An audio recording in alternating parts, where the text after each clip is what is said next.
मंडळी, big boss मराठीचं हे 5वं पर्व दिवसेंदिवस चांगलंच मनोरंजक होताना दिसतंय. हा शो सुरू होऊन आता 1 महिना उलटलाय. पहिल्या दिवसापासून बिग बॉसच्या घरामध्ये प्रचंड राडे, भांडण, वादविवाद पाहायला मिळाले.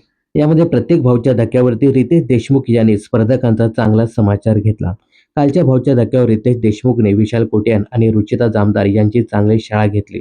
तर गेल्या आठवड्यात ड्रामा क्वीन राखी सावंतने बिग बॉसच्या घरात एंट्री घेतली. त्यामुळे बिग बॉसच्या घरातील वातावरण चांगलंच बदललं. बिग बॉस मराठी 6 सुरू झाल्यापासून यंदाच्या सीझनचा विजेता कोण असणार यावर सोशल मीडियावर चर्चा रंगलेली पाहायला मिळते. चाहते आपापल्या स्पर्धकांना विजेता करण्यासाठी मदती करताना दिसतात, तर इतर प्रेक्षक वर्ग अंदाज लावताना दिसतोय. तसेच कायम बिग बॉसच्या आधीच्या सीझनचे स्पर्धकही टप्प्याटप्प्याने आपली प्रतिक्रिया देताना दिसतात. अशातच बिग बॉस मराठीच्या पहिल्या पर्वाचा उपविजेता आणि प्रसिद्ध मराठी अभिनेता पुष्कर जोगने सोशल मीडियावर एक पोस्ट शेअर करत या वर्षीचा विजेता कोण असेल याबद्दल भाष्य केलं आहे. तर पुष्कर जोगने त्याच्या मते बिग बॉस मराठी सीझन 6 चे टॉप 5 स्पर्धक सांगितले आहेत. त्याच्यामध्ये या सीझनचे टॉप 5 स्पर्धक आहेत: तन्वी कोलते, राकेश बापट, रोशन भजनकर, सागर कारंडे आणि दीपाली सय्यद.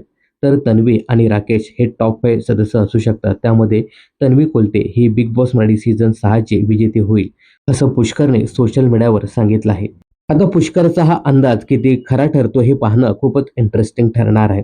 तर पुष्करने आपले टॉप 5 सदस्य सांगितले. तुमचे टॉप 5 कंटेस्टंट सांगा आणि पुष्करने सांगितल्याप्रमाणे खरंच तन्वी हिच्यामध्ये विनिंग क्वालिटी आहे का? याबद्दल तुमचं काय मत आहे हे सुद्धा कमेंट्स करायला विसरू नका.